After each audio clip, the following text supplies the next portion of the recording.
damn it, think! Margaret enters, wearing her usual warm smile. Her cheeks are rosy red from the cold.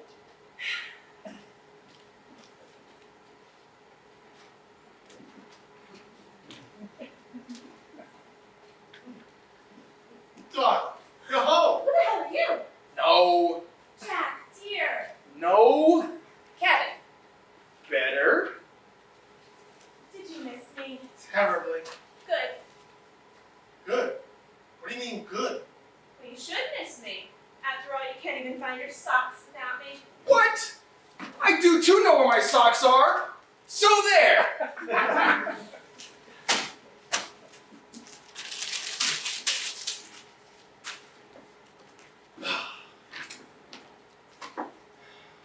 Why, God? Why? Why? Why? Why? Maybe that's a possibility. Jesuits always said to answer a question with a question. Why? Why not? I'm asking myself questions and answering them. Maybe I don't have writer's block. Maybe I'm just losing my mind. No, I've done this before. I can do it again. Can't I? It's simple. There are 7 basic storylines. Man versus man. Man versus nature. Man versus the environment.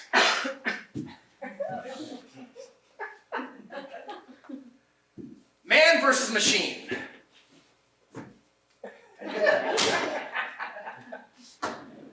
Man versus the supernatural. Man versus God.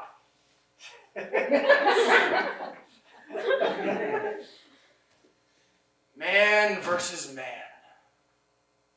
Oh. Man versus self. Man versus the empty page. The key is coming up with something new, something inventive, something that hasn't been done before, where I could use my razor-sharp wit and keen powers of observation of human foibles and do it all on a deadline, a damn deadline, to please a fat cat producer who wouldn't know the difference between a good script and a Microsoft help manual. Of all the things a person should worry about in his life, melanoma, trans fats, dropped cell phone calls, and I'm standing here worried about a script deadline. Look at me. My hands are sweating.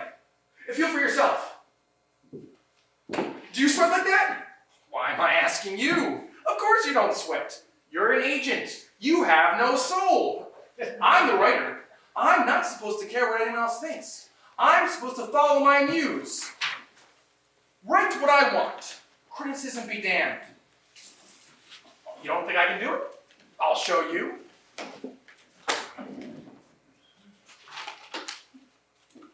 Lights up. Good start.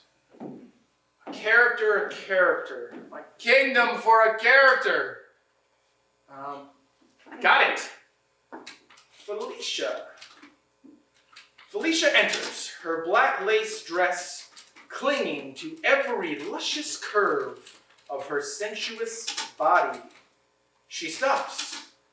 She fingers the pearls that have come to rest in her cleavage. Oh, that is so cliched. Maybe she's not big after all. Maybe she's flat as a board.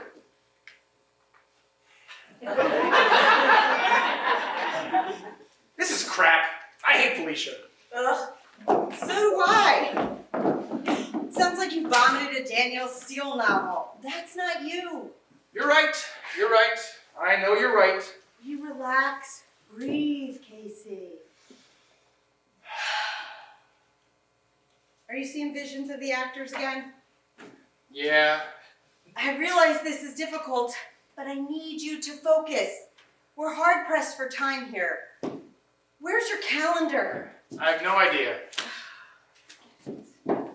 Aw, crap. That's right. I'm supposed to have a rough draft for you in 2 weeks.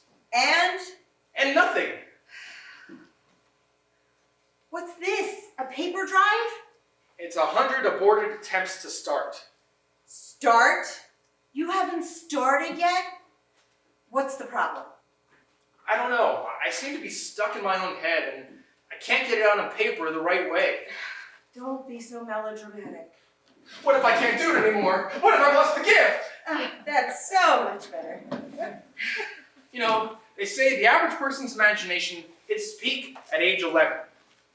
You're not the average person, Casey. Although, I didn't know you when you were 11.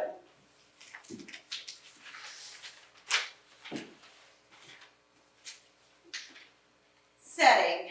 Kitchen of home. Mother and son are talking.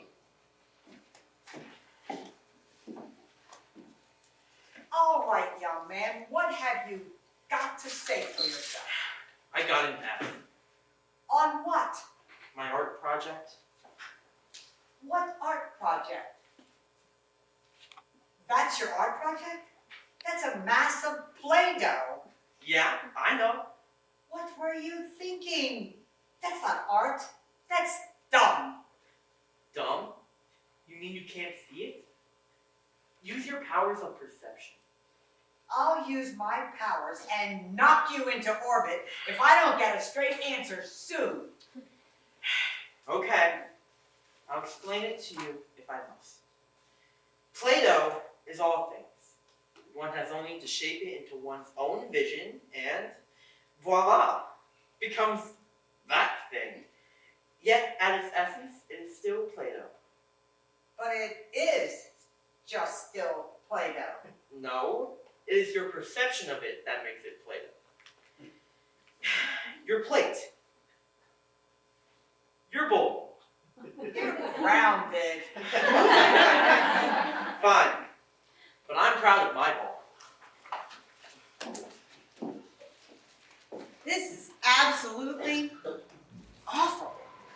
Did you have to say absolutely? Look, Casey, I know you can do better than this. Have you forgotten? Oh no, not again. Tonight, the Helen Hayes Theater presented the debut of a crowd-pleasing new 3-act comedy, The Crying Octopus.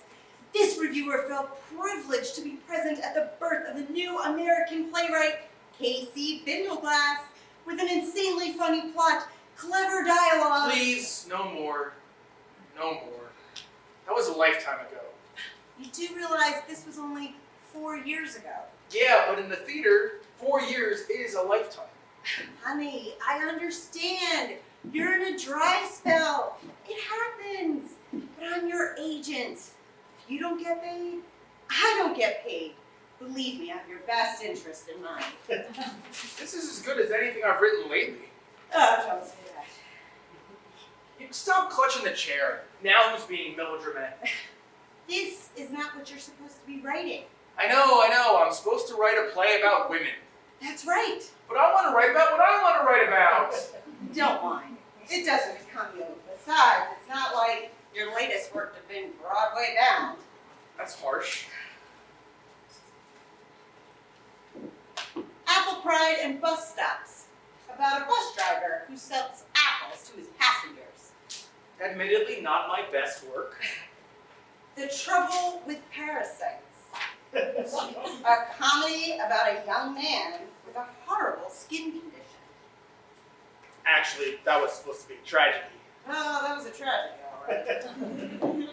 Oh, this is the best. Die Hard, the musical. Oh, come on! That had it all! An identifiable hero, Who kills upwards of a dozen people? thrilling set pieces, Expensive and unrealistic. and then there was the finale, where Detective John McClane stares down the evil terrorists and sings his signature tune, Yippee-ki-yay, No. mother... That'll do. I can't sell these, Casey. Things have changed. Look, when you were up and coming, you had the freedom to write what you wanted and the hunger and desire to be different. Shouldn't a writer always be like that? Don't interrupt. But I'm still hungry, Dee. So am I. and I want to eat, damn it! Look, Victor is a producer with a lot of money. Money he wants to invest in a Broadway play about women, and preferably one that is a smart and funny hit. Now write it. Thanks for the confidence boost, you viper. Smart and funny. I can do this. Sheila worked in a factory where all the other employees were vampires.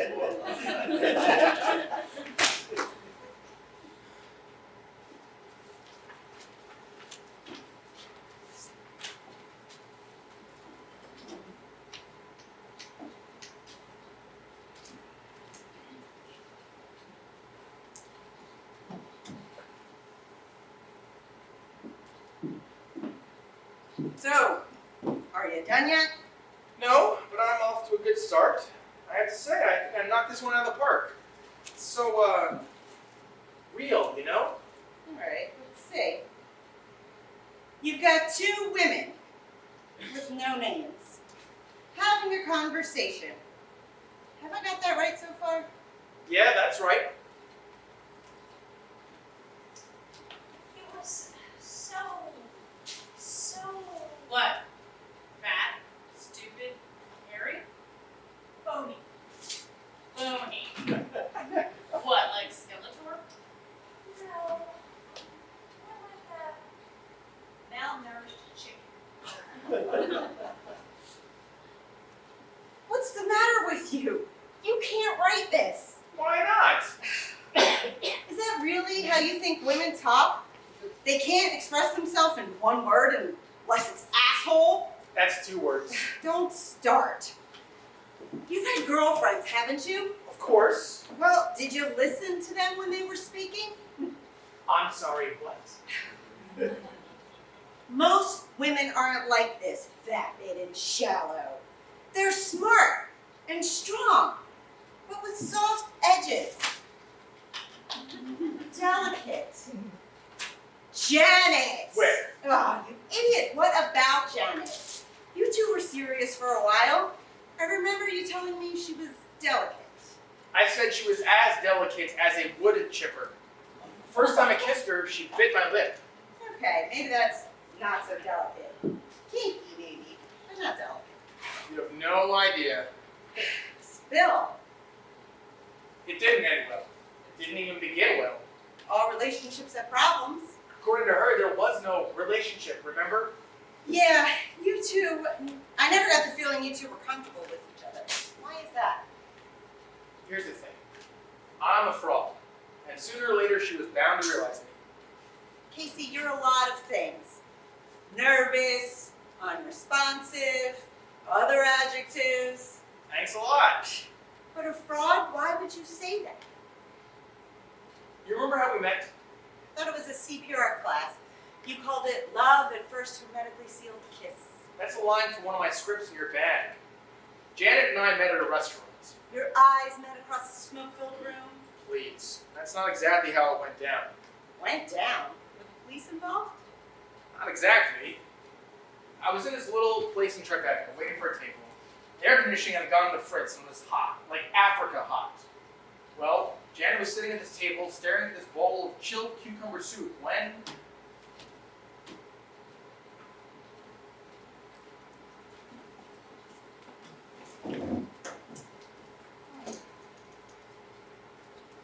She's fainting, she's fainting. She's not breathing. Can you do CPR? Ah!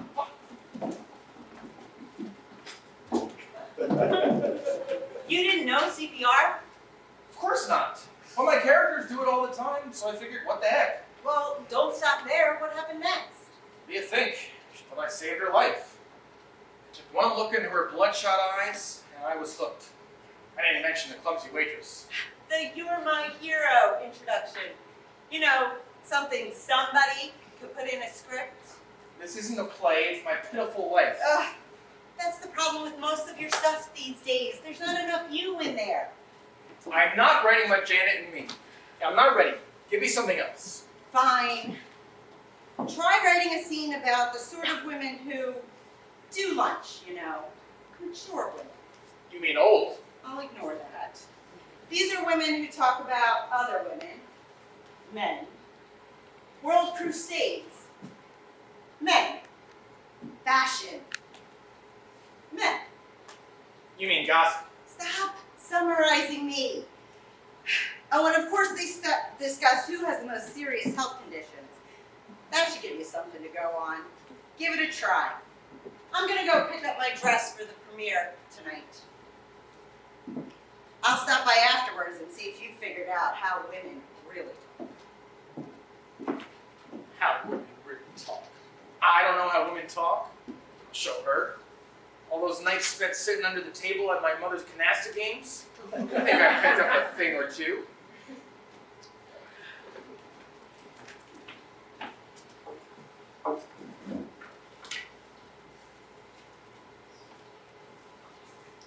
So, what's new with Lori? Oh boy, do not get me started. Don't tell me. She's got a new symptom. When does she? The last time I checked, she was as healthy as the proverbial horse. For true. But I'm telling you, the way she was shoveling down lunch at the Golden Corral, you'd think that she was lining up at the trough. I'm thinking of getting her an oat bag for Christmas. Well, you haven't known her as long as we have, dear. You haven't experienced the whole array. Yes, at last count she had arthritis, osteoporosis, kidney trouble, migraines, and insomnia. All worse than you've ever had done, mind you. And, oh, don't let us forget the worst menopause of any woman alive today. You know, I really feel sorry for her family. Oh, she must be hell to live with. No, she's hell to right. This isn't going to work. Maybe they're younger women.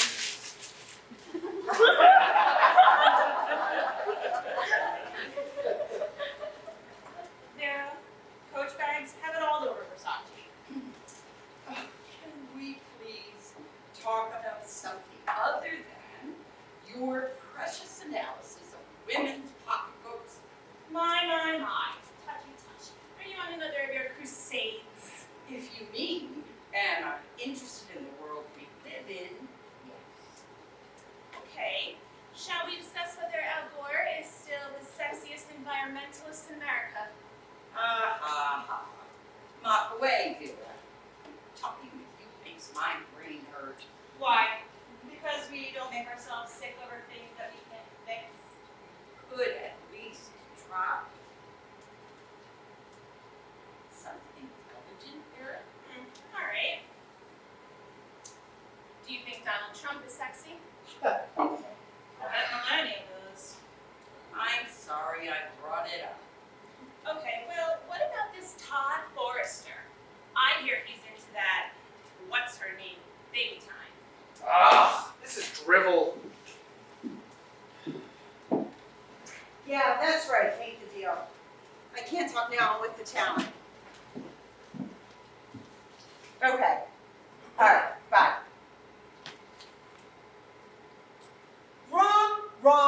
Wrong. That's all wrong. What are you doing? What? I think I'm in the right ballpark this time. You're not even in the right country. I wanted something like The Women, like Claire Ruth Luce. Yeah, I don't know what that is. Are you trying to hurt me? Is that what you're doing? Look, I said funny. I said smart. This is so one-dimensional. I want a diversity of female characters. I gave you that. You gave me stereotypes.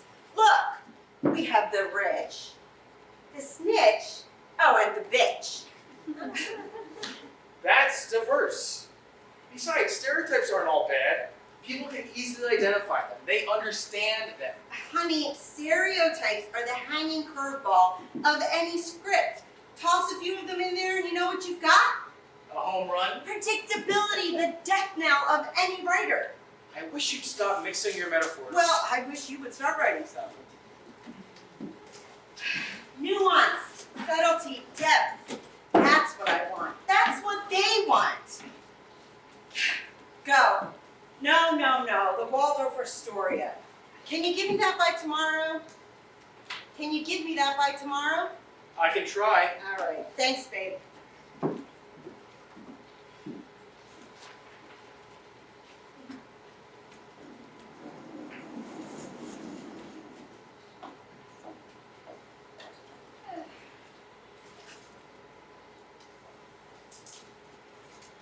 Ugh, what else you got?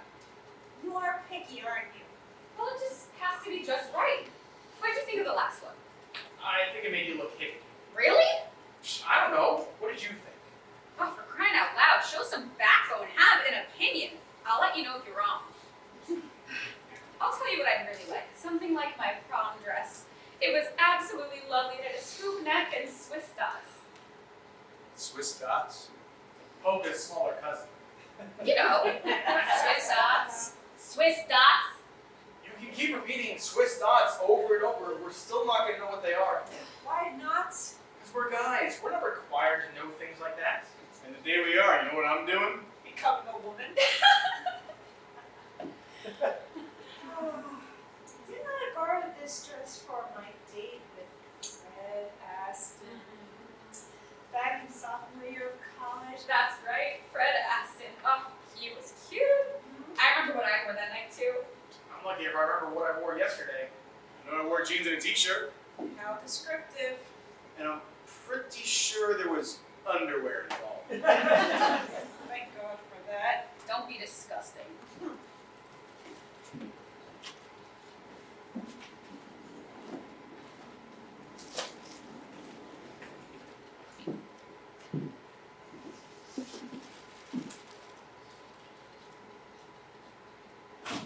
I notice you never knock. You just barge right in. Listen, buddy boy, I've been working my fingers to the bone out there for you. You don't need fingers. You got that thing in your ear. You just talk, talk, and talk. You didn't like it, did you? I didn't say that. You didn't say anything. It's, how shall I put this? Just put it. It's infantile. Men and women don't have conversations like that. I hate to burst your bubble, but I've had this exact conversation. That exact conversation. More or less. Well, audiences are bound to want more than just your boring conversations, Casey. They want something they can relate to. Can you make it sweeter? People don't want sweet. They want different, controversial, edgy. Darling, sweet is the new edgy. What does that even mean? It means you can't write this. Keep telling me that. What? Can't write this, can't write that, can't. It's not very enabling. Besides, what about all that Venus and Mars jazz about men and women? Was that all crap? No, but writing for a live audience should be different than writing for an enjoyable read at the beach. Deep down, I think you know that. But something's holding you back. I just haven't figured it out yet. Spare me the psychoanalysis. I don't need you getting into my head. There's already too many people in there. I'm just saying it sounds like you might need a little direction. Please tell me you have something else. An outline. Anything. As a matter of fact, I don't. Why not? Well, if you must know, I haven't felt inspired lately. Oh, wonderful. Where, pray tell, do you usually get your inspiration? Oh, I don't know. Inspiration can come from so very many places. Love, loss, supremely awkward sunset, conversation overheard between strangers on a train. Wherever my muse leads me. Then listen to your muse. You're certainly not listening to me. What is she saying to you? She's not saying anything. You have to listen to your muse, Casey. My muse is a creatively bankrupt idiot. You shouldn't talk like that. There must be a way to jumpstart a muse. She's not a car battery, Dee. She? What makes you think your muse is a she? She has to be. Why? Because all muses are female. Like ships? This isn't helping. You're right. Tell me more about these muses. The muses are these 9 beautiful goddesses who inspire the creative process. They were the daughters of Zeus. There was Erato, Cleo, Calliope. Calliope? I thought that was a steam thing. Not a fan of the interrupting. I know. Danny used to do that. Maybe your muse is sleeping. Let's call out to her. I don't think it works like that. Try it. What's her name? Never mind. Come on, spit it out. Agnes. Her name is Agnes. Agnes. I call her Aggie. Agnes. That's not the name of a goddess. That's a hurricane. Is there a draft in here? It's like that sometimes. Weird, huh? Look, we need to give you a creative jolt of some sort. You don't mean jumping down the rabbit hole with Lewis Carroll. I beg your pardon. Look, I know writers turn to drugs on occasion for inspiration. It's not like I have a bong lying around here. Sorry. Don't be ridiculous. That's illegal. Right. Immoral. Darn straight. Would it help? You're just gonna sit there? Oh, Aggie, Aggie, wherefore art thou Aggie?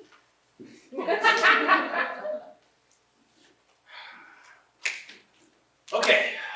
What kind of women have crises? Ha! What kind of women don't have crises?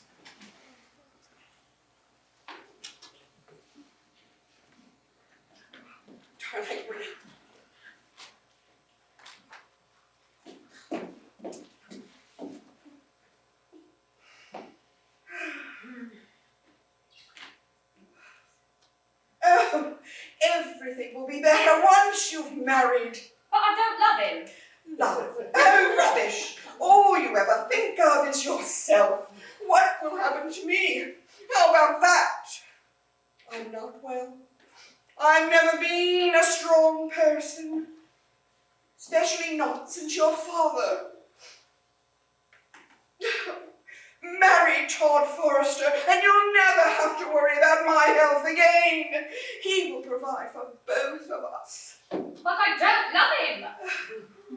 Don't you realise what an honour it is to marry someone above your station? But I do. Oh, shut up, you twit! Mother, why do you have such awful accents? I don't know. Oh, for the love of all that's good and holy! I can't even write with a decent accent. Why do you do that? Because it was a whole lot of S-H-I-T. Oh, you're spelling now. Abby doesn't like it when I curse. What I meant was, why are you still using a typewriter? Or worse yet, pen and paper?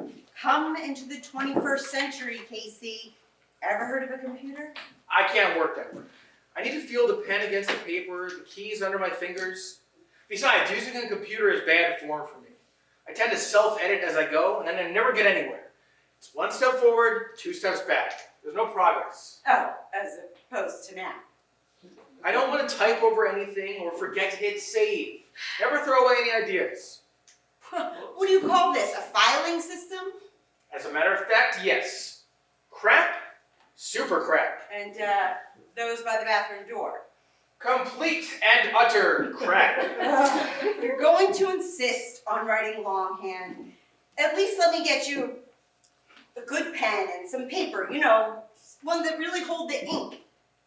You just needed an excuse to get out of here, didn't you? I can't stand it another minute. Thanks a lot. Look, stop messing with random ideas and write what people can identify with. Weddings, births, funeral, sooner or later, everyone experiences 2 of those.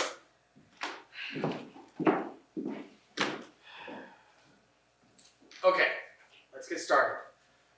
Maybe a working title will help. A wedding, a birth, and a funeral. Not exactly in that order. Sounds like a masterpiece to me.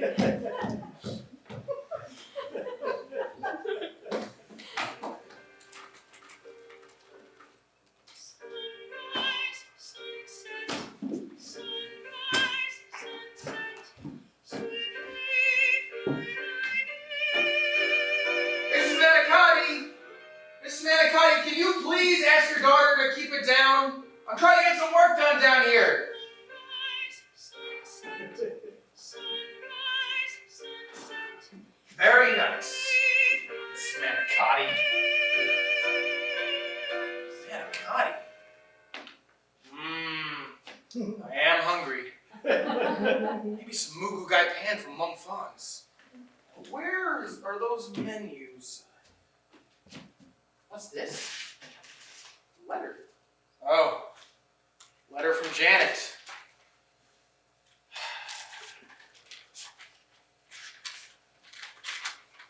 Dear KC, this is probably the hardest letter I've ever had to write. I know if I actually confronted you face to face with this, I wouldn't have the strength to walk away. But I've come to realize that what I thought we haven't. God, what horrible sentence structure. After I left you the other day, I went back over our last conversation to see if I could still find some ray of hope. But there was none. Writing will always be the most important thing in your life. Damn right it will. Last conversation? What is she talking about?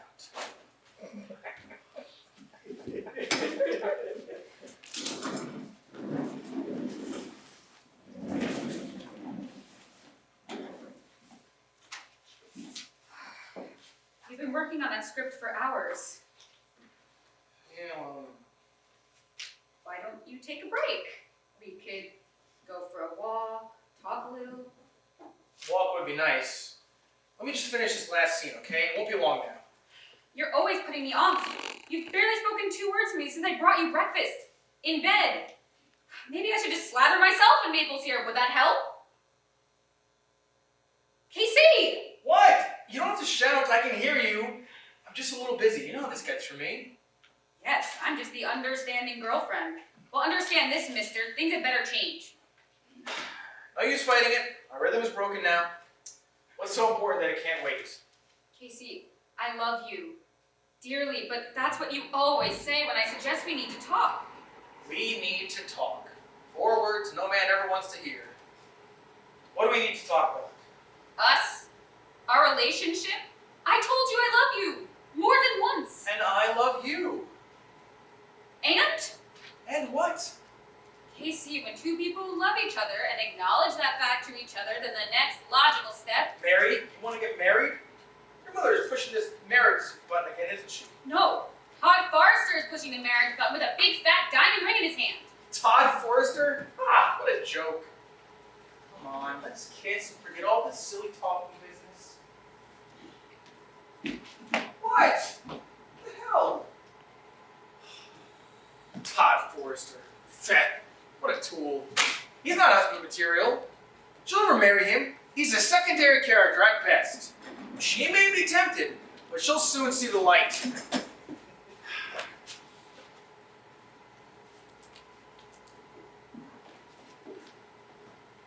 Babe, I think I love this guy. He's kind, intelligent, thoughtful. He sounds too good to be true. He's perfect. There's no such thing. Think hard, Janet. What's wrong with him? There must be something. A secret past? A medical deficiency? No, What does he do for a living? he's a garbage man. Oh, what? My garbage man. Please tell me you're kidding. Janet, you were honored as Teacher of the Year last year. You've got a lot going for you. Have you lost your mind? And your sense of smell? Now, wait a minute. It's not like that at all. Someday he's going to own that waste management company. What a relief. He was named Mr. Refuse of 2018. He's got a plaque on his wall and everything. I'll alert the media. You don't know him like I do, Faith. He has a great sense of humor and he's such a good listener. That's great. Except for one thing. What's that? He's a garbage man! You know, it wasn't that long ago that you were very serious about another guy. That didn't work out. And why is that exactly? I can't remember. Do you realize what you've done? You've traded a true gem of a man for one who can take out the trash. Literally. But he wears gloves.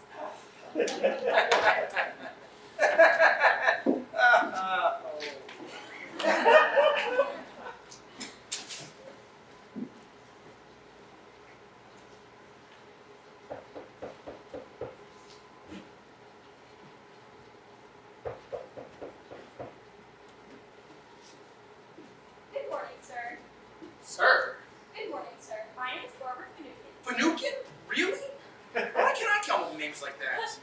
Good morning, sir. My name is Barbara Finucane from St. Veronica's Girl Scout Troop, number 666. 666? Are you kidding me? Oh, please, don't interrupt her again. She has it memorized as one piece. Good morning, sir. My name is Barbara Finucane from St. Veronica's Girl Scout Troop, number 666. I'm currently going around to all the tenants in the building and hope they'll help me provide latest assignment. There's plenty of worthless paper here, kid. To start a fire, help yourself. You'll notice I've already received my badge for fire safety, as well as ones for swimming, health, leadership, life-saving techniques, and the fine arts. Well then, what do you want? I come here today to urge you to purchase boxes of our delicious Girl Scout cookies. We have something for every taste. Thin mints, peanut butter sandwiches, turpins, thanks a lot, lemon creams, caramel delights, and others. So what kind and how many boxes can I put down for? Well, come on in. How much are they? Paul, What? What's the matter? I'm to guard her against old guys like you who might try luring her into their pushy lair. What do you mean, old? Just doing my job. Do you take Visa? Don't you have any cash? Kid, if I had any cash, do you think I'd be dressed like this? What about a checkbook? I'm not allowed. Did I mention the thin mints? Is she going off script? I knew this was a waste of time. This guy's always concerned. Thanks for nothing. Can I use your name in my play? Yeah, I like this. Ring at that. Finucane. Good morning. Oh, I don't know how you can go running in this heat. It's invigorating. Gets the blood circulating. You should try it sometime. What? Exercise.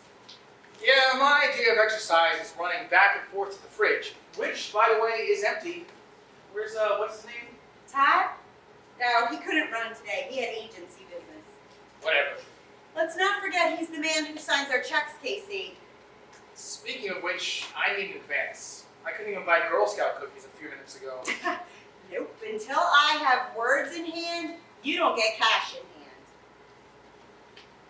Is this your latest? From last night.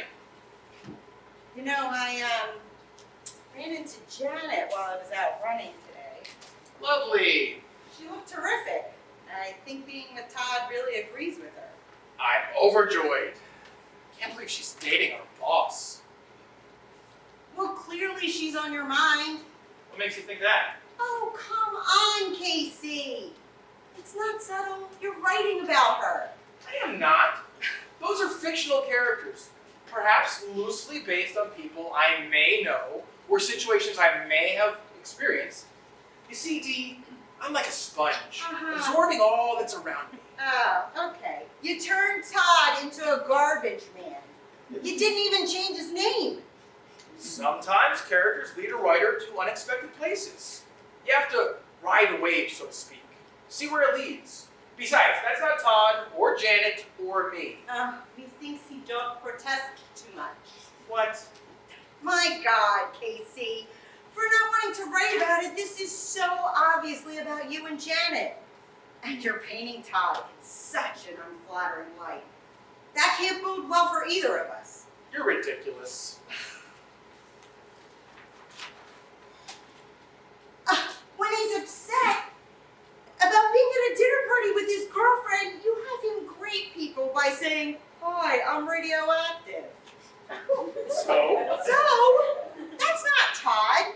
That's you. You're projecting your bad qualities onto him. Todd is a speed bump for our hero, a complication that gets eliminated in the final act. When he's strangled with the laces from his co-worker's running shoes. Oh, I like that.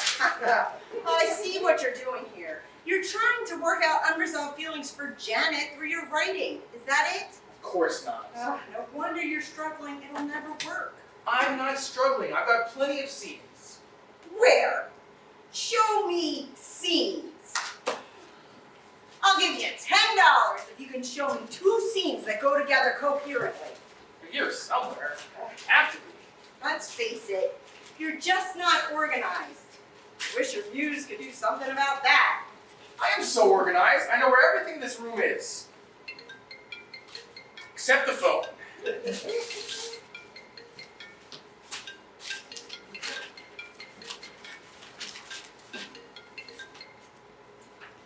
Hello?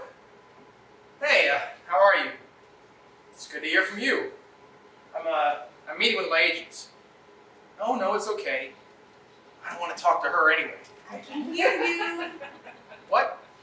Well, I may have missed a deadline or two on a script. It doesn't work like that. I'm not going to get into trouble because it's not homework. No, I don't get graded. Yes, I've been eating. Yes, I've been to the dentist. Ma! Plenty of sleep. Check the stove before leaving the house, and I drink 8 glasses of water a day, okay? Okay, love you too. Bye. Maybe she should be a character. Oh, she's a character, all right. Not how you mean.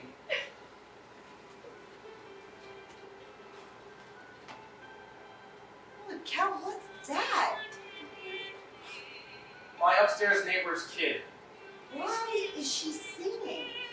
She sings because she's in the school play, or because she's performing at a wedding, or because it's Thursday.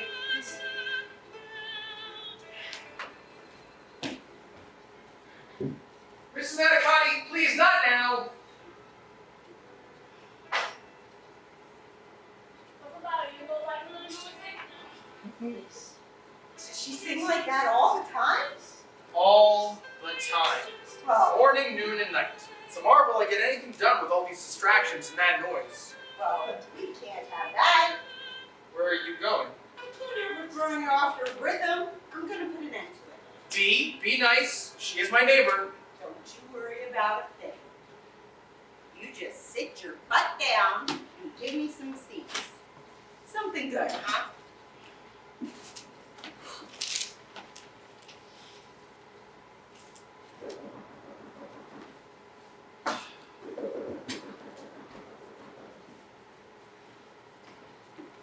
Margaret is looking for a parking space. Why you have the nerve to live in a place without adequate parking is beyond me. Look at this place. It's entirely possible it looks worse than the last time you failed to invite me here. Oh, Who the hell are you? thank you very much. It's come to this, forgetting your own mother. At least I got here in time. This place needs fumigating. It smells like squirrel poop. You're not Gabe? No, I'm not. Well, then who the devil are you? I'm the guy that pays the rent. You're not my son. You don't even sound like my son. Well, you sure sound like my mother. You're done with him. Okay, pay attention, lady. This is real close. Gabe obviously doesn't live here anymore. Impossible. He would have told me. Are you sure? Look, I'm sorry, but I don't know Gabe. Never met him. Certainly didn't kidnap him. Well, that would make a good story twist. Althea, saw you going to that apartment. Well, I loaded the parking meter with all the quarters for the Atlantic City stash. Oh. Oh, excuse me, I didn't realize. Althea, we should go.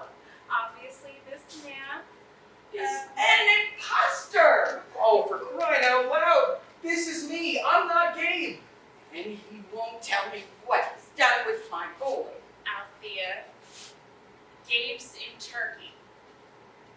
Gabe's a turkey? What kind of nonsense is this? In the country, Althea. Turkey, the country, remember? Gabe's been reassigned. Well, he is surely going to be sorely disappointed when he comes home to this mess. Her mind slips every so often. So, she knows Gabe doesn't live here but comes anyway? Just tell her the truth and save yourself a trip. It's easier to bring her down here every couple months. Why So I aren't can you, expect another visit? Perfect. why aren't you at work? My Gabe would be if you were here. I am at work, lady. This is my office. You're disturbing me. What do you do? I'm a playwright.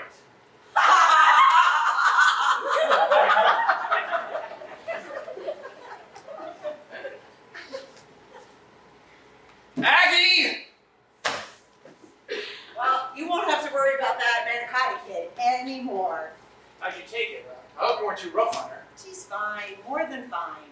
I don't want to crush her enthusiasm. I just want her to shut up. Trust me, problem solved. See? I'm impressed. Nothing to it. I reasoned with her, used a little logic, and gave her a big fat contract. What? Ah, that kid has got some great pipes.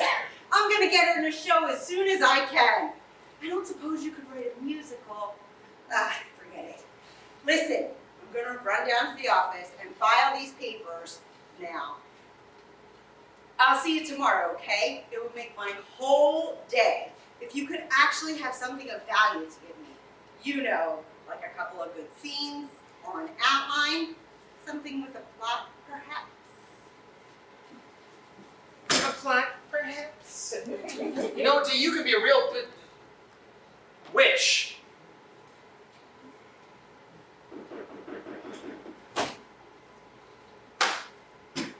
What, did you forget your broom?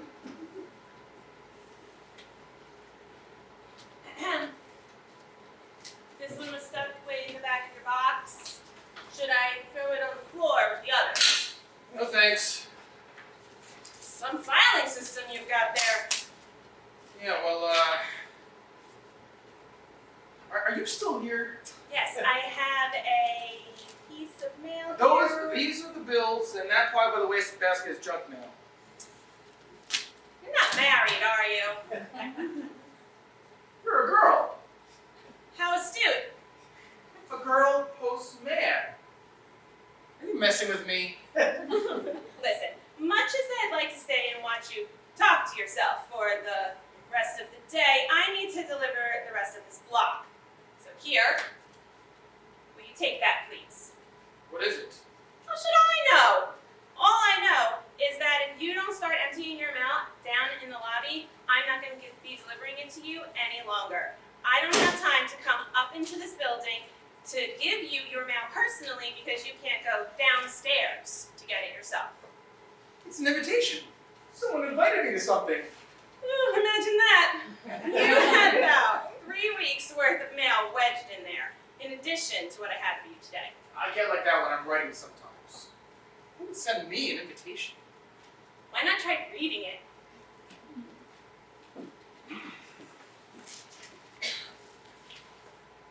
You were cordially invited to the wedding of Janet Garfield to Todd Forrester?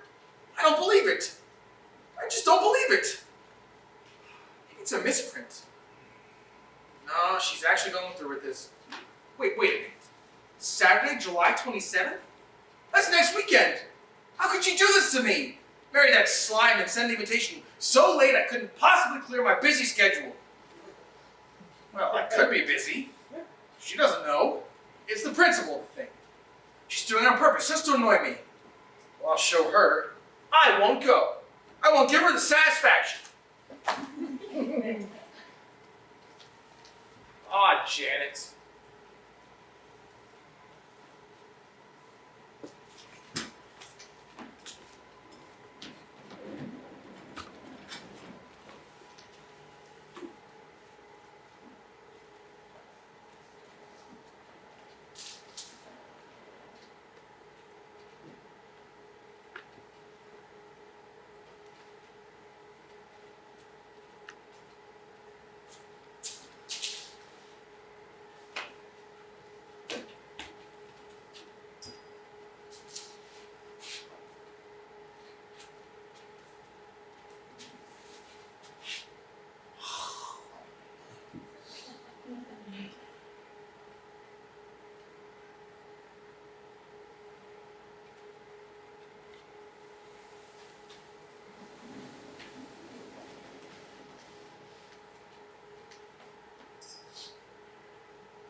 Mom, I'm so glad you decided not to wear black.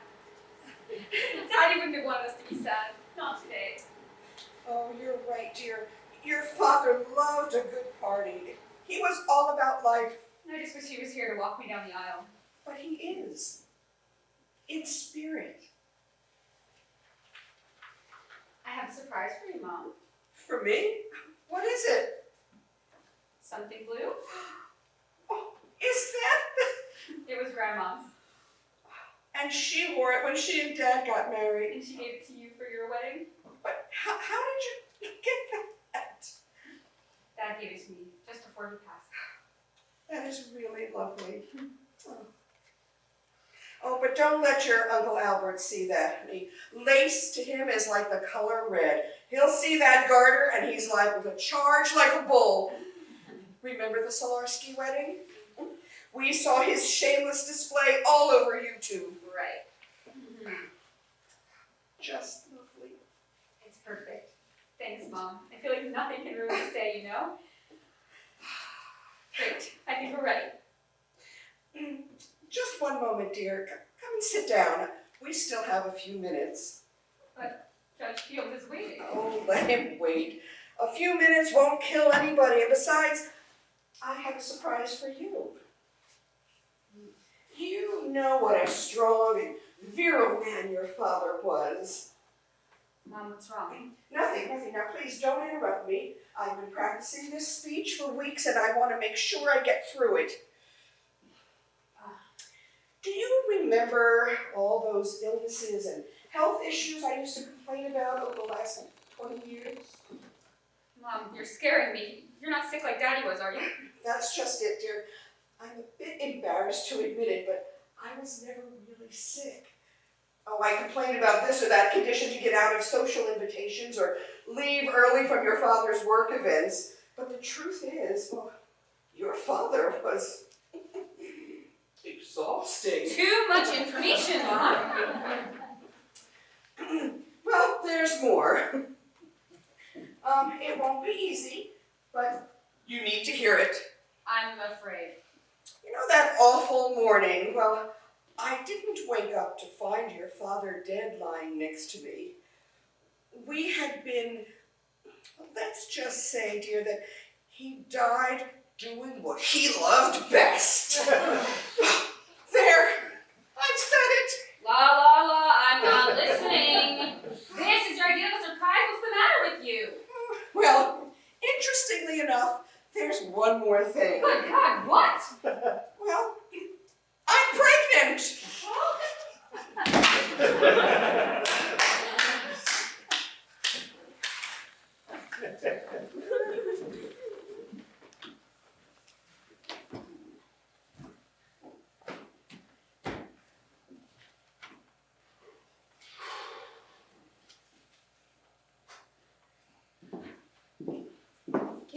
Casey? Don't you sleep? Sleep. Sleep is for the weak. I'm not in the mood for one of your gladiator-like witticisms. I don't have anything for you, so you wasted your trip. You should have called me with that ear. Well, what's this then? What's what? Have you been holding out on me? No, honest. Well, where did this come from? Not sure. It's good. No, it's hilarious. How sweet and edgy. Just like we talked about. Oh, I like the mother-daughter relationship thing. That always plays well. And you worked in a wedding and a birth, just like I suggested. Bravo! Now this is something I can use, Casey. I'm so proud of you. Piece of cake. Did you stay up all night working on this? Not exactly.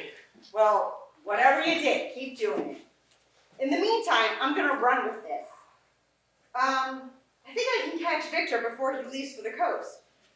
Oh, well, wait. What are you gonna tell him? That is, our talent is back on his A game, and he's in the zone. What? Don't look so nervous. Look, I'm gonna pitch this brilliant new idea of yours, and he's gonna eat it up like strawberry pie. He's gonna give us more time and more money. We're gonna have a hit. Aren't you getting ahead of yourself? I mean, it's not close to being finished. Nonsense, you're on the right track. You did this. Now get back to work and give me more, just like it. But I don't know what I wrote.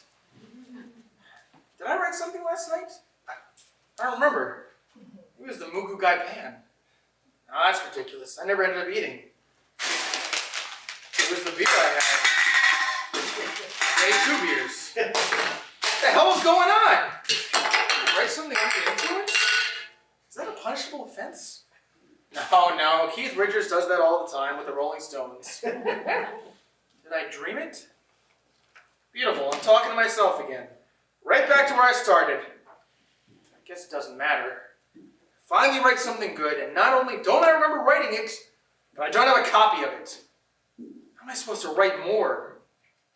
Oh, the wedding. Oh, crap. This is as bad as we'll ever get.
I'm going out. Out? There's no out. Until I have a script, there's only in. I've forgotten what the sun looks like, Dee. What it feels like on my face. Come here. There, that should remind you. Now go back to work. But I've had a breakthrough. A breakthrough or a breakdown? I've been laboring for weeks trying to come up with something I thought people would enjoy. But I can't write that way. People are too fickle. I can't be expected to anticipate their capricious whims of taste. I have to write what I want, what I feel strongly about. Who cares about what people think? You're forgetting one thing. People are the reason we make money. People will come. I know people will come. This is not some baseball field cut out of Iowa corn, you fool. People will stay away. They'll stay away in droves. If I feel passionate about it, it will show in the writing. It'll be good, and people will want to see it. Check it out. Brand new scene. Stayed up all night.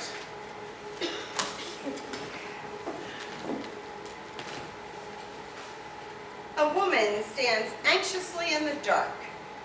A man in a trench coat and a fedora. A man in a trench coat and a fedora approaches her and stands next to her.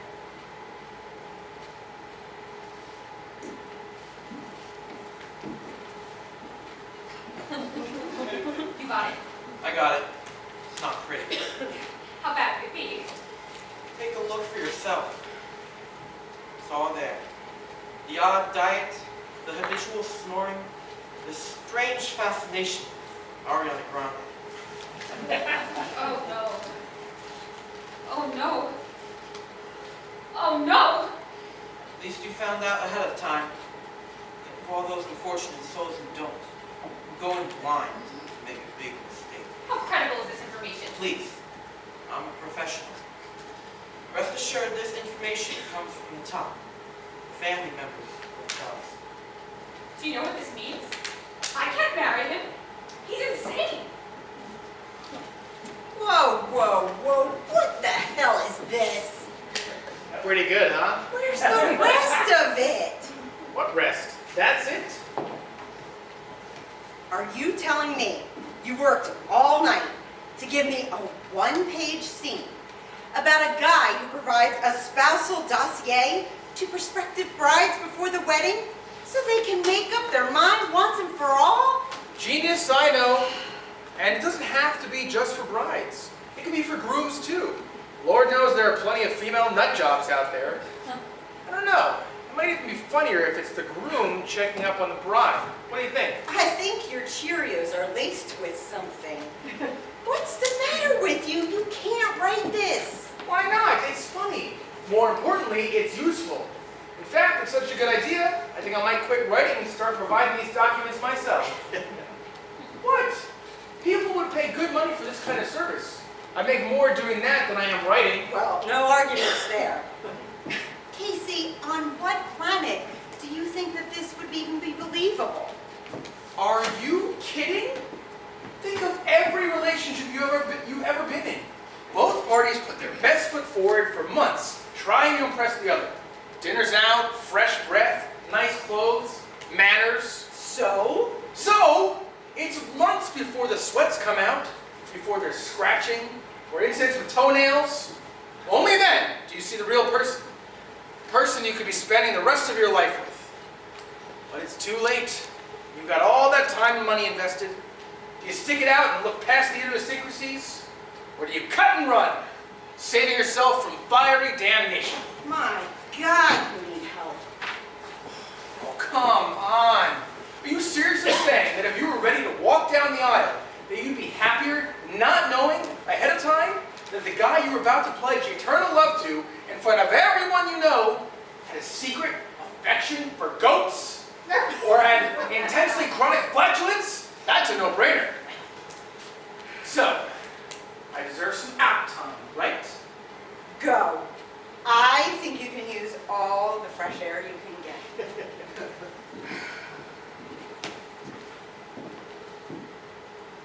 Hi, Victor. Yeah, about that extension.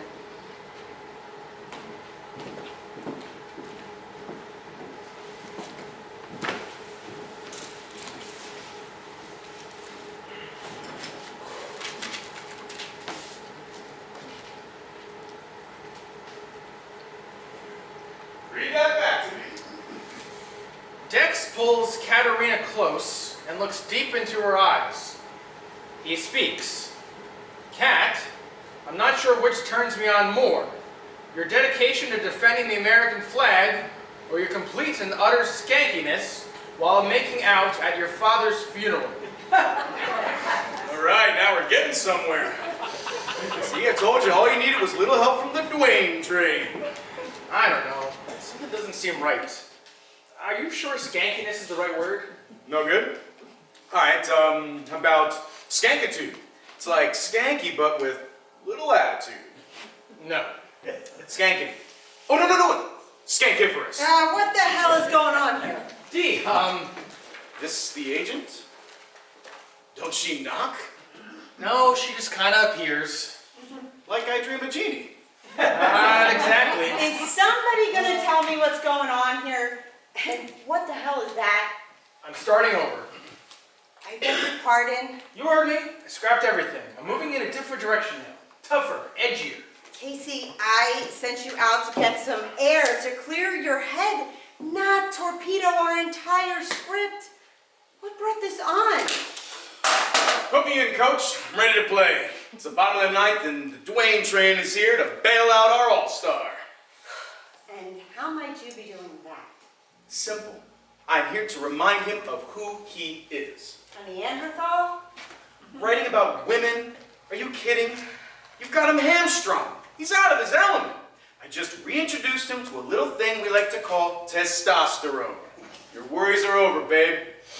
Yeah, what a relief. Casey, can I use your bag? Sure.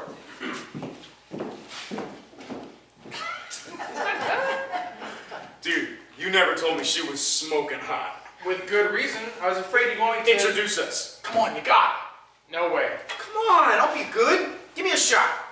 Ha! Impossible. What could possibly go wrong? You could say the wrong thing. Like what? Something with words. You know, for a writer, you sure have an aversion to words. Just when certain people use them. Dude, she is all curves. See, that's what I mean. She does not have curves. As far as you're concerned, she's a straight line. And no Kentucky Fried Chicken comments either. No legs, no thighs, no feet. female body parts. Got it? I don't care. Masking out your hot agent, there's nothing you can do about it. Do you still have the letter? Letter. The one from Match.com? Refunding your money because, in their professional opinion, you were the first and only person in their database that was virtually undateable. I cannot believe you would bring that up now. Come on, you know me. I'm smooth. Think positive, huh? See, you forget what it's like because you haven't been on a date since Janet. Is that true? Maybe. Hi, Dwayne Bell. We haven't been formally introduced. Ring me anytime. You must be the kid's agent. I'm Casey's best friend, and his #1 fan, really. How about our award-winning playwright? Isn't he something?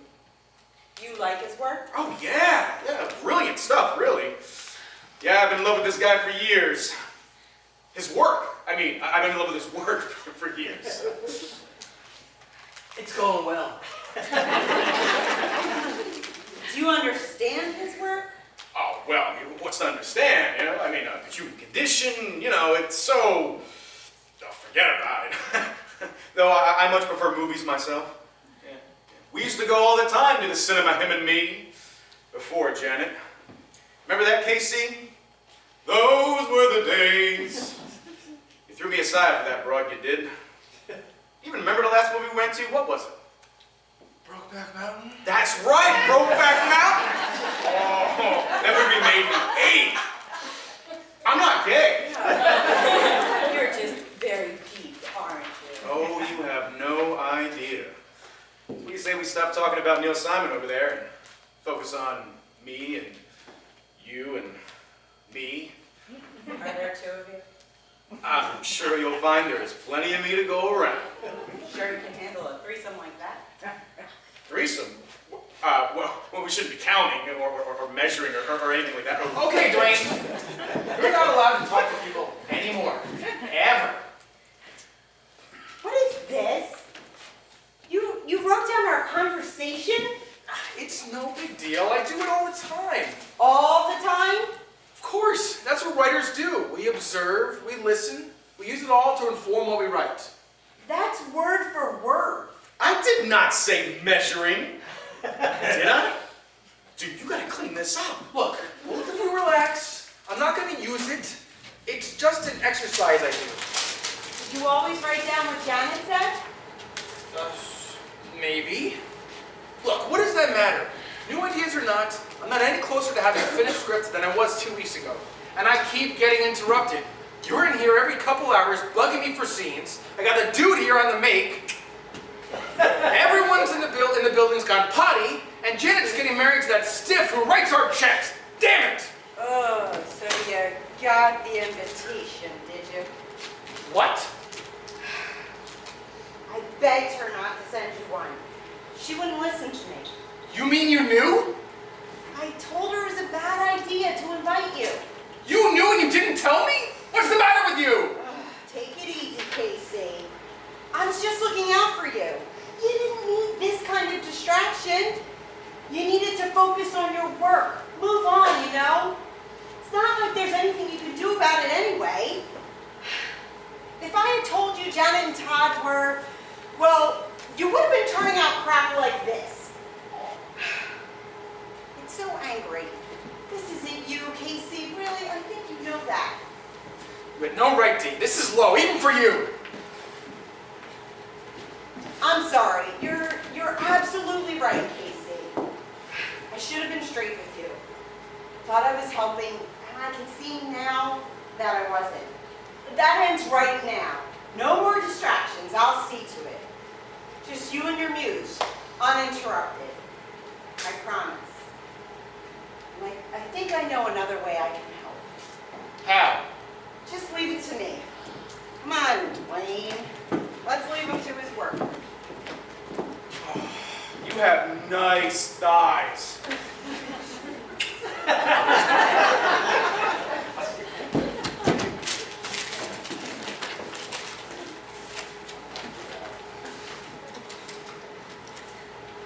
Okay, guy and girl kneel, sit, talking, or something. Let's need something different here. Something new. A new setting, perhaps. Let's get them out of the apartment and... Got it!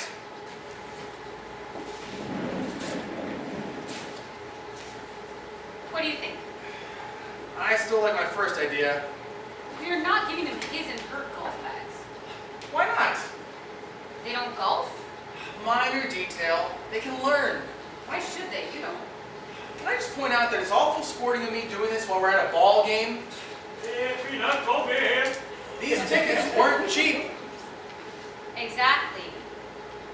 Exactly what? Use that same mindset and pick out a good wedding gift for them. The whole idea of people putting out lists so they can get gifts, isn't that a bit much? It is their wedding day. We should get them what we want to get them. I think you're missing the point of gift giving. It should be something they want. Now think. Fine. A membership in the Omaha Steak of the Month Club. That's the gift that keeps on giving. They're vegetarians. They like to camp? Ooh, a teepee. Wait. I got it. A brass spittoon. No? A monogrammed brass spittoon. What is the matter with you? Oh, by the way, they've finally chosen their wedding song. Love is a Battlefield by Pat Benatar. Isn't that great? You're kidding, right? No. What about a gravy boat? Say, what is it with women in that song? I mean, it's okay, but come on. They're always turning it up to 11 on the radio and singing at the top of their lungs. You missed the point again. Really? That song is a battle cry for women. Why is that exactly? Because it lets them know they're not alone, that every woman has been betrayed once in their life, and we shall overcome. You get all that out of that one song? For women, love is life and death. That's precisely what scares the bejesus out of guys. Jesus, don't be so melodramatic. How do you think the guy's gonna feel walking into the reception to that? Terrified. Too late, he'll have already said I do. What about a wall clock?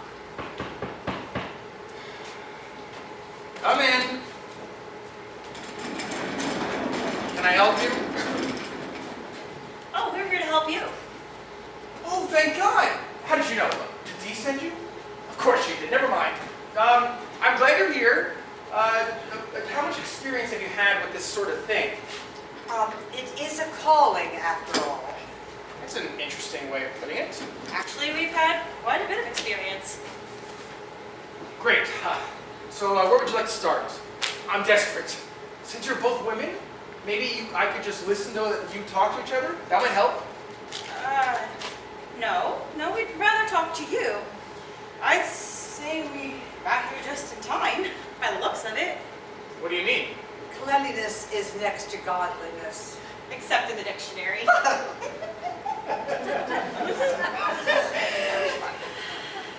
I apologize, just a little holy humor to break the tension, my boy. Yeah, whatever. Okay, talk away. I'm paying attention. I must say, I've been doing this for many years, but I truly cannot remember such a wonderfully eager reception. Thank you, Lord.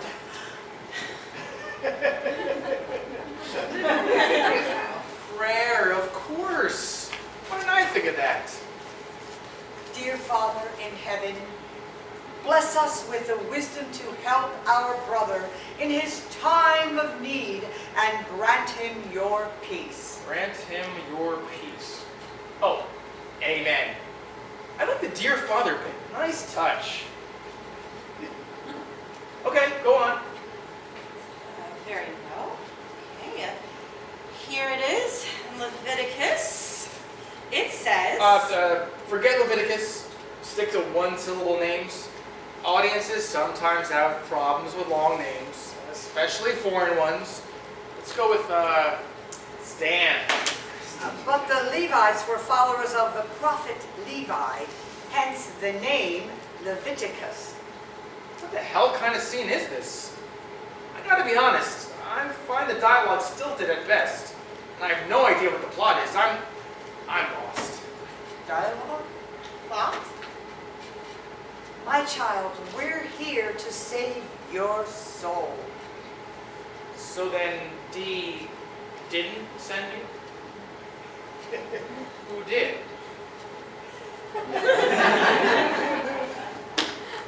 Thanks. When I'm ready to rewrite the Battle of Jericho, I'll give you a call, a ring, okay? No offense, Lord. My soul would feel a whole lot better with some interesting conflicts or a jumping off point for the second act.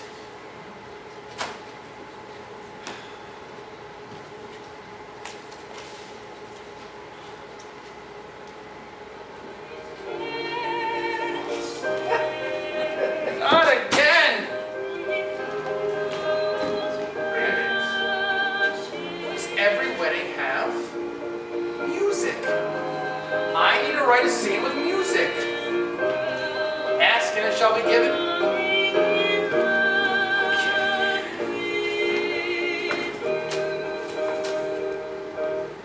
Let's start with two guys.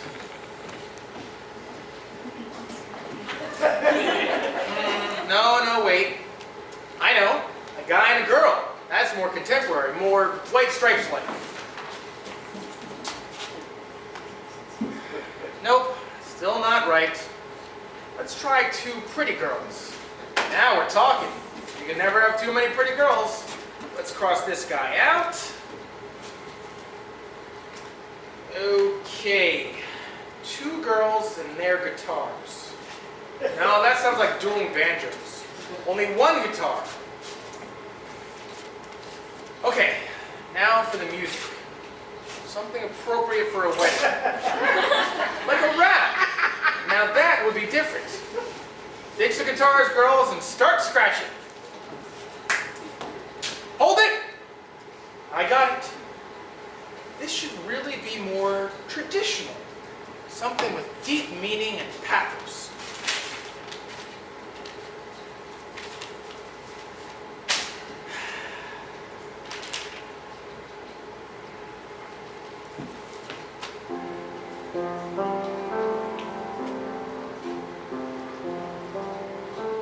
How heavy my heart, how deep is my sorrow, for no one can save me from my fate tomorrow. This man's not a scoundrel, this man's not a cad, but this one I must marry is as old as my dad.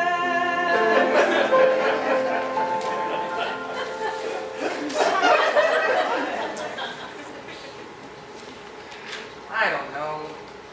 Maybe that's too much of a downer. Something more upbeat. Or, no, elegant. A dance. A waltz. Of course. People love to dance at weddings. You can have the girls playing violins, and the couples begin circling the ballroom. Perfect.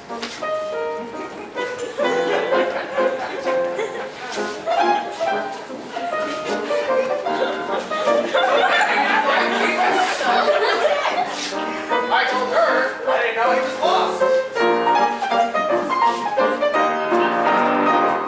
It's time to find a new partner. You know, I can't imagine life without you. Yeah. On the other hand, maybe I'm not trying hard enough.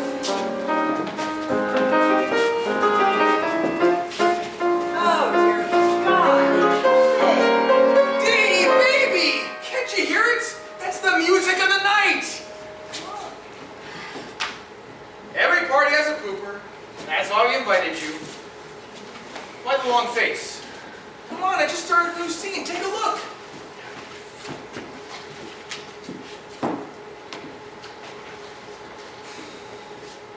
What's wrong with it this time? Too many commas? I appreciate the effort. Really, Casey, I do, but But, here we go again. You use the word but so often, people are going to think you have an ass fetish. don't be disgusting. I'm not trying to nitpick. I'm just thinking like a marketer. I need something sharper, fresher, something that jumps off the marquee poster or a magazine ad. Really grab someone, you know? Make them want to see the show. Lately, your stuff's been so esoteric. Why does everything these days have to be distilled into a clever soundbite? That's not what I'm asking you to do. But even the greatest playwrights recognize the value of a marketable catchphrase, special line of dialogue tailor-made for the attention-deprived audiences. Think of to be or not to be. Ugh, now is the winter of my discontent. I highly doubt Shakespeare was stressing over a great line for a promotional ad. Just tap into the bumper sticker mentality of this generation. Come up with a line or two that leaps off the page. Surely you can do that. Okay. Okay, how about this? Money talks. Mine just said goodbye. Why do you have to be so idea resistant? I'm just trying to get fannies in the seats. Knock it off. You don't understand the writing process. I understand that you're going to ignore the present situation until writing bumper stickers is a step up for both of us. You don't understand the labor involved, the pain, the frustration over every word's meaning, and the endless hours of rewrites and the thousands of crossed-out words and discarded pages just to get something you hope people will enjoy or appreciate. Well, you've got the discarded pages down, Clark. You've got more discarded scenes here than most writers would create in a lifetime. What happened to your muse? Her handprint is on every one of these scenes. There's just no cohesion, no common thread. It's like she's got multiple personalities or something. My muse is now simple. Every scene is something different and schizoid. I've been throwing muses around for weeks. You've got to pull it together somehow, Casey. It's not that easy. You don't get it at all. I get it, I do. But my job is to help you do your job better. That's all this is about. In other words, you want clever and catchy, but simple enough to fit on a bumper sticker. You can't have it both ways, Dee. I hate to tell you, but people don't talk like that. And in case you haven't noticed, I can't write for women because I obviously don't have the foggiest idea what they're all about. I don't understand them. I admit it. There, are you happy? Men don't understand women. We don't. It's no big secret. We just pretend. We think maybe if it looks like we understand why lifting the lid matters so much, we might actually get a good night's sleep. But it just doesn't matter. Look at the two of us. We're a perfect example. I have no clue what you expected. Casey. No, don't interrupt me. That's what all women do. They interrupt us and we forget what we're trying to say. Right now. Damn it! Casey! No screaming loud. That's another thing women do. Scream and throw fits while the poor guy tries to keep his shit together and use logic. Next thing you know, you'll do that other standard thing all women do. Cry. Oh wait, no. That you won't do. Agents don't cry. You have to have a soul to cry. Where are you going? To stand in traffic and read the bumper stickers. Why do you have to be so difficult? It's so easy, you do it. There's fresh paper in the typewriter. Be my guest. Write your little heart out. You're even welcome my muse. Treat her well, Aggie. Good luck.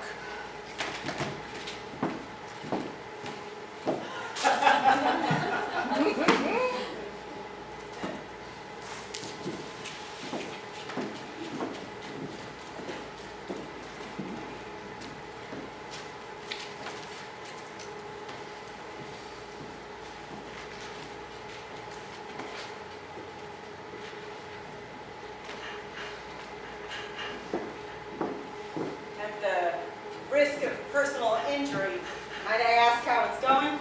Not bad, actually. I think I'm making progress. Lack of interruptions has really been a help. You're welcome.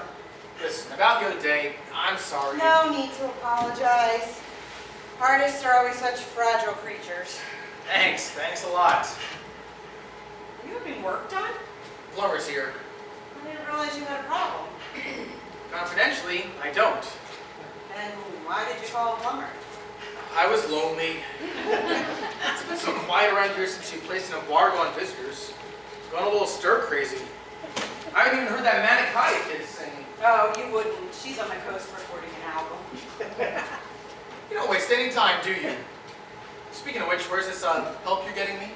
Patience, my child, all in due time. In the meantime, I brought a little inspiration. Your plumber's a girl. Why not? Everyone else in my life is. What's this? It's the bill. Bill? Bill for what? Broken pipes. I didn't have any broken pipe. I mean, what was wrong?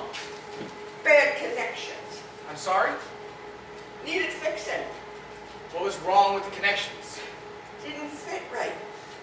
I don't understand. Leak. I don't see any water. How could this be? Oh, it be. Do I need to do this now? I mean, I'm always short on cash. Can it wait?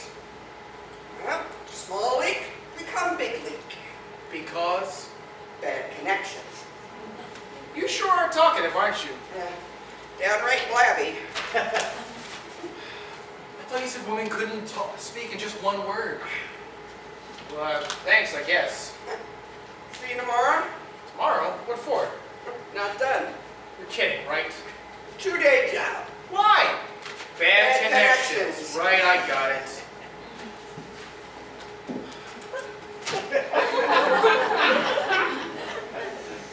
Why did you drag that old thing out of mothballs? To remind you of what you once accomplished. Is that supposed to make me feel better or worse? Look, I'm in the mood right now for one of your pep talks, okay, Dee? Janet's wedding is in 2 days, plus I've got this script deadline hanging over my head. You said yourself you were making progress. I know, but I can't help feeling that time is running out. I need a sign or something. Hey, I saw that show. The Crying Octopus? You did? Of course. 4 years ago. That's right. What did you think? She's just a plumber. What does she know about this? It was pretty good. Laughed, tried, good time. You see? A confidence boost. Next one? Yeah, not so much. Next one. Which next one? Confessions of a Sesame Street Junkie. That one. What was wrong with it? Bad connections.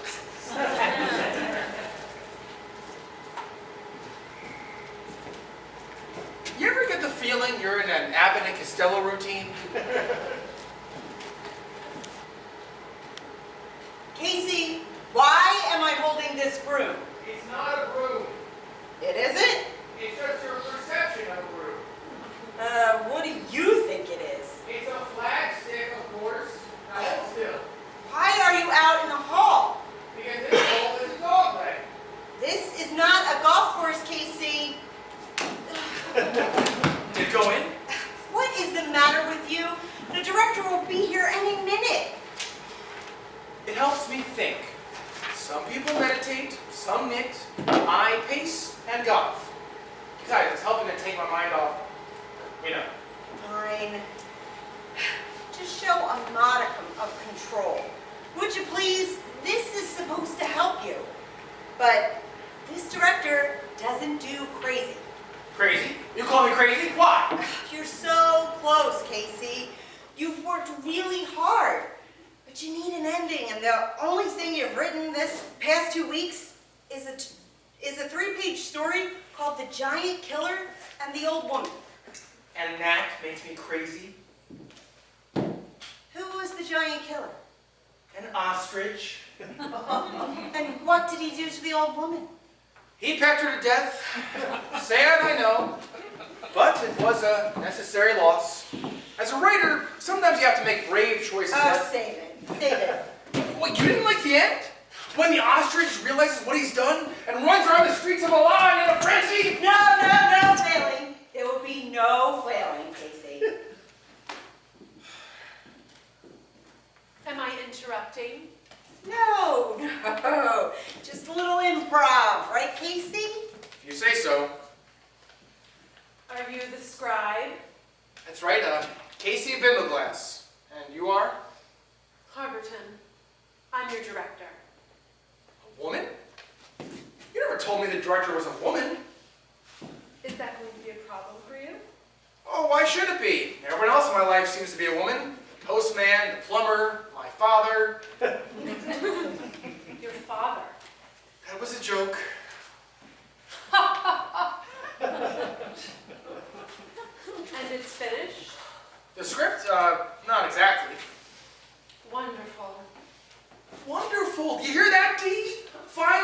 I'm not applying pressure. She doesn't mind that I haven't finished yet. I read your first act. I could see it. She can see it. I just feel the need for one small change. Certainly. Anything, of course. Yes, something different, something new, something to draw the audience in. Like what exactly? I see a funeral parlor. Oh, Nellie, I did not see that. A what? You're kidding, right? A funeral parlor? I'm dead serious. I can give you most. I'm nearly finished. How am I supposed to take 80 pages of wedding scenes about women and move them to a funeral home? Why not? Women die. Sure, then they come back to haunt you. Say, are you real? Casey, I think I see your problem. You don't understand women well enough to write about them. Do we frighten you? Oh, with women, nothing is simple. Everything's got to be complicated. oh shit. There's way too much to remember. Like what? Her name, for starters. Birthdays, anniversaries, their favorite color, the color of their eyes, their grandmother's maiden name, that women don't have gas past puberty, and that one night, when you least expect it, you will have an hour-long debate over the difference between her being woozy and being dizzy, because apparently there's a difference! Casey, can't you just think about changing? You've done nothing else but shift directions with each scene you write. No, Dee, I won't. I can't. Yes, you can. You have to commit to one idea, one storyline. You've been all over the map so far. Harperton is sharing her vision. Maybe it will help. Don't you see? I have to write the show my way or I'll never believe in myself again. This is my story, and no one's going to tell me how to write it, especially not some pretentious, one-name director from Jersey. Who just happens to be a woman. One of those entities you're always at war with. Well, if it's war, then I want to win this one my way. This play will be my victory or my defeat. But it will be mine. That's why this show, for now and forevermore, will be set At a funeral. right. A funeral. My funeral. Don't you mean our funeral? Casey, my neck is just as far out on this one as yours. Spare me. Oh, and thanks for the help, by the way. While you've been stuck in your head, as you call it, I've been out there convincing everyone that the fragile genius still has what it takes. And despite the fact he hasn't written anything worth a damn in years, that he has at least one great script left in him. I believe in you, Casey. Why can't you? I don't know. Is it because you think Janet doesn't? She did, you know. You turned her away. I did not. Look, what does any of this have to do with Janet anyway? Oh, everything. You have commitment issues, Casey. You couldn't commit to Janet. Why would you be able to commit to your writing? What is that? A very illuminating letter from Janet. Give me that. That was not meant for your eyes. Well, there it was on your desk while you were outside in your pajamas. Reading a guy's personal mail. Is there nothing you won't stoop to do? Don't look at me like that. I understand commitment. They talk about actors committing to the moment, and writers have to commit to the story. We have to be honest to the characters. Have you been honest? I'm trying. I can't quite hear it clearly enough. Can't get it down on paper the way I want. I'm not talking about the script, Casey. What about Janet? Oh, Janet. Why are we still talking about her? She left me. I was committed. I think you ought to be committed. That girl still loves you. Then why is she marrying Todd Forrest? Because you told her to. Are you insane? No, I didn't. I've been reading more and more of your work these past few weeks, Casey, and I'm getting a better picture of how you write, your patterns.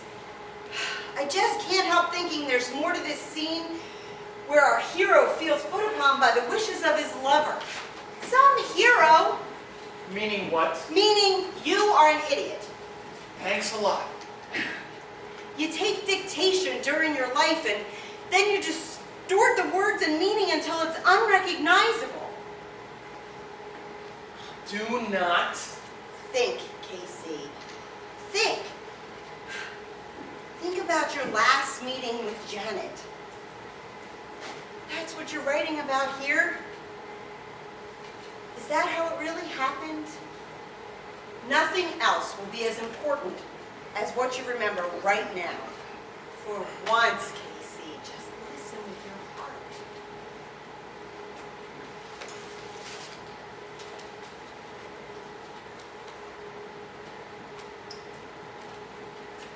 You've been working on that script for hours. Yeah, well, Why don't you take a break? We could go for a walk. Janet, seriously, can't you see I'm busy? Casey, we need to talk. Uh-oh. I know. Those are the worst 4 words any man could ever hear, right? We need to talk. No, that would be, whose bra is this? Jesus, you never stop, do you? Fine, go ahead. Broke my rhythm now anyway. What's so important? Us. How can such a small word be such a big problem? Because the only us in this relationship right now is you and your writing. Unlike the third wheel, you don't need me anymore. That's not true. What's really bothering you? I told you I loved you and you said, I know, but not a romantic swagger, I know. Like how Han Solo says it to Princess Leia before he gets encased in carbonite. No, this was more like the, I know, you say when you want someone to leave the room. So? So when two people love each other, they should... Oh, you've been talking to your mother again, haven't you? What makes you say that? Your mother always has this effect on you. She puts ideas in your head. I hate ideas. She does not. You're being ridiculous. Besides, I have my own ideas. She's pushing the marriage plan again, isn't she? No, Todd Forrester is, and he's got a big fat diamond to back it up. Todd Forrester? What a joke. This is no joke. He told me he loved me. The right way. He's asked me to marry him, Casey. Casey, did you hear me? Huh? Yeah, of course. What did you say? I told him I had to think about it. Uh-huh. Casey, what the hell? What? I'm sorry, I just got a really good idea. I gotta get this down before I forget. This is so easy. You have the power to make this all go away. Of course I do. You want us to be happy, don't you? Of course I do. So, do you want me to marry Todd Forrester? Of course I do. Fine. Fine, then that's just what I'll do, Casey. One day you'll remember this conversation and it'll be too late. Oh my God, I am such a bonehead! I would have used a stronger word than that. She's gonna marry that walking toadstool. Jackass, Fitz. Well, she tricked me. She set me up with those questions. You see what she did. Casey, How did this happen? you weren't listening. You never listen. You've always been like that. You hear, but you don't listen. You hear what you want to hear, and then you write down what you think you heard, and it becomes fact in your feeble little mind and part of your endless dialogue of nothing. Well, why don't you tell me, Deidre? Deirdre. My name is Deirdre. There's another R in there. There is?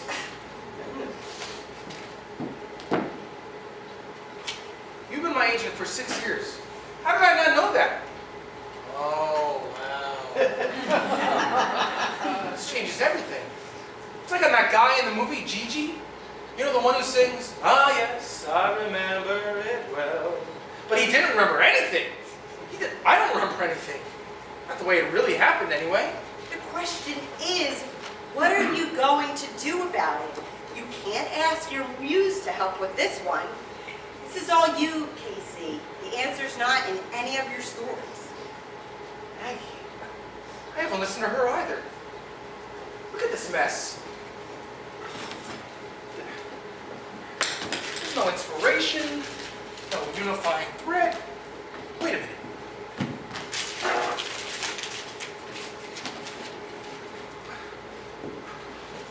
Wait a minute. I've got it! I've got it! You've got what? Got the fever? What's the matter with you? What time is it? It's 3:30. Good, there's still time. What are you talking about? The answer to both of our deadlines. see it all so clearly now. We have everything we need right here. But what about an ending? I'm supposed to make a final pitch to Victor tonight. If I don't have a finished idea from him, he's gonna take away his money and go elsewhere. We're both finished. There's no time Where are you going? to get Janet back. Come with me. I'll tell you on the way. Trust me, Deirdre. For the first time in a long time, I know what I'm doing. Hurry. You too, Aggie. I need your magic.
We really ought to be starting soon. So she really called him Harry? No, she called him Tony. That's unbelievable. Do you think she's having second thoughts? Well, she'd be a fool to back out now. Todd paid for this entire wedding himself. She'll be so fine with him. I know. But still, have you noticed all those little touches that are so Janet? Oh, like the centerpieces made out of Play-Doh, or the wedding cake made out of Girl Scout cookies. Or the cotton candy dresses? Oh, yeah. They're so not Todd. It's almost like she's marrying someone else. Where is she? It's almost time though. Judge Fields? Have you seen her bride? Yes, I have. A lovely girl. I was thinking of improvising a bit this afternoon. How would you girls feel about a passage from the book of Leviticus? All right. Never better. I love open bar receptions, if you know what I mean. Now, if you'll just point me in the direction of the group, please. Wait, do you know where the bride is? Upstairs in the pre-ceremony waiting room, I believe.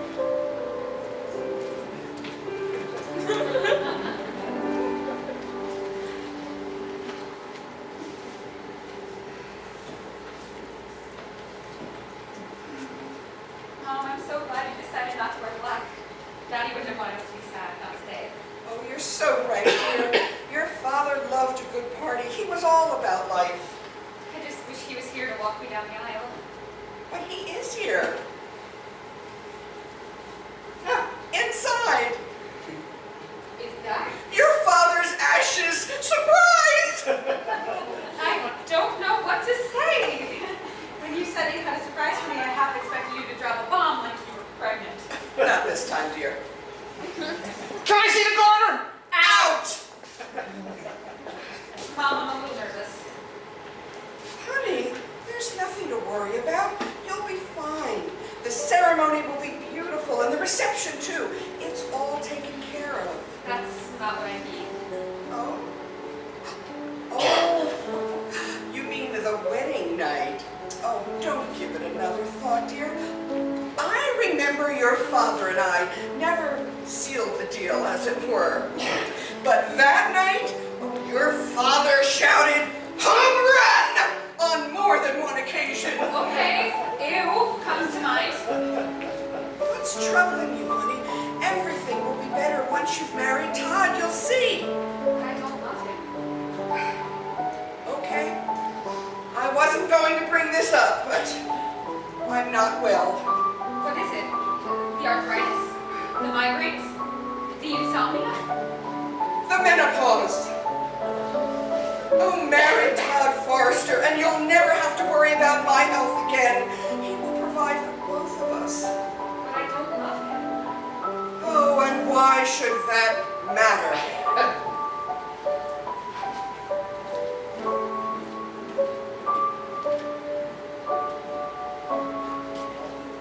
What do you mean, open the gifts already? Not all of them, just a couple. Can you believe it? Some clown actually gave us a brass spittoon for a wedding. What? That's right. Monograms. What did Janet say about that, though? I opened them myself. Janet doesn't know. And don't say a word to her either. She'll tear me a new one if she finds out. Why would I say anything? I don't even know Janet. You've known her, how long? A couple of months? You haven't told us anything about her, Todd. What's she really like, anyway? She's the best. Always helping people. The last guy she was with, he couldn't even find his own socks without her. Who was that? Him. An idiot in a blazer? And now what do I do?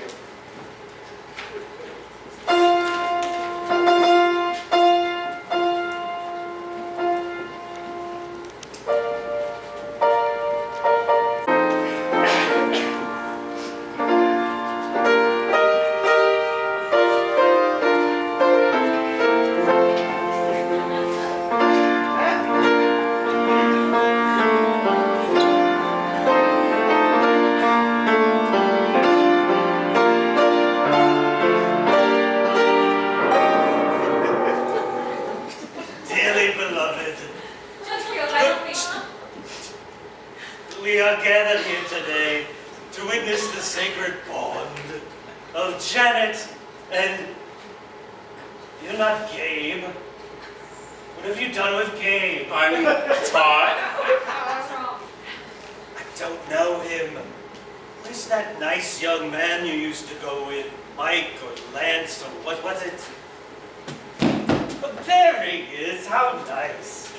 KC, what are you doing here? If anyone has just cause as to why this marriage shouldn't take place, let him speak now or forever hold his peace. She's skipping ahead a little bit. Doesn't matter. KC, what's going on? Janet and I, oh, what's up? Congratulations! What are you doing here? How the hell should I know? It's your imagination, buddy. Janet, I think I, oh! Right here for you, buddy. Was it just love her dress? Janet, enough, moron!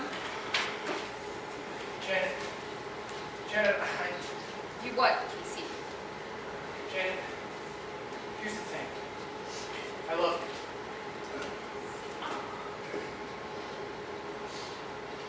I can't. I'm sorry. Janet, what's wrong? Did you find out about the goats? Here he comes to save the day! I said, does anybody know what's going on around here?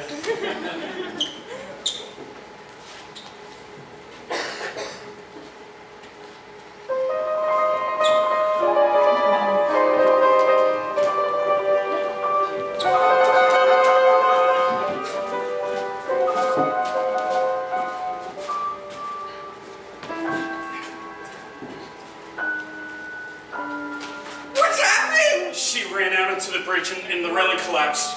She fell into the lake. Why didn't you jump in to save her? Are you crazy? This is my best suit. Wonderful. Well, okay, hotshot. I don't see. Tell me why the blazes aren't you wet? She was just a few feet from land. The woman you love was drowning. All you had to do was reach in and grab her. She only fell in once. She's not breathing. God, not again.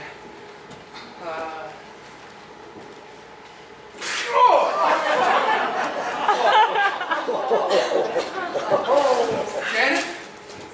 Oh, Janet. Oh, KC. Oh, shit. What are you smiling about? I love a happy ending. And not so happy for you, darling. You're fine.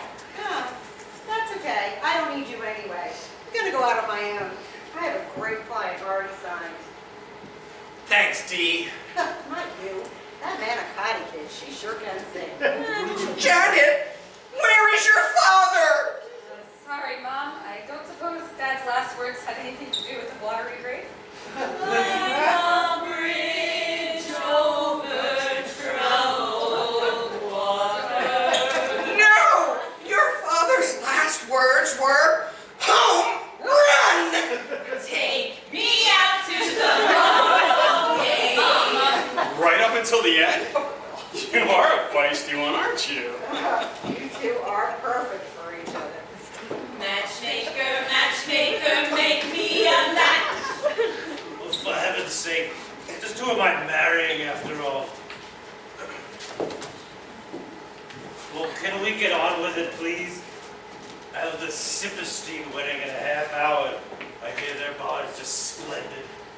Now then, by the power invested in me, by the state of intoxication. I don't know, Casey. There were so many arguments and misunderstandings. We can't just forget all that. Why do you think it didn't work out the first time around? Bad connections? I've changed, Janet. I really have. What about your writing? I won't play second fiddle to your writing again. That's it. I can't write without you. One's no good without the other, you know?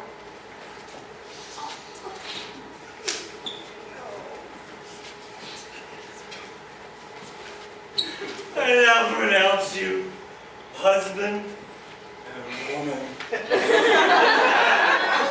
Take it easy. You're just wobble, woozy, dear. Casey, you have been listening. Of course I have.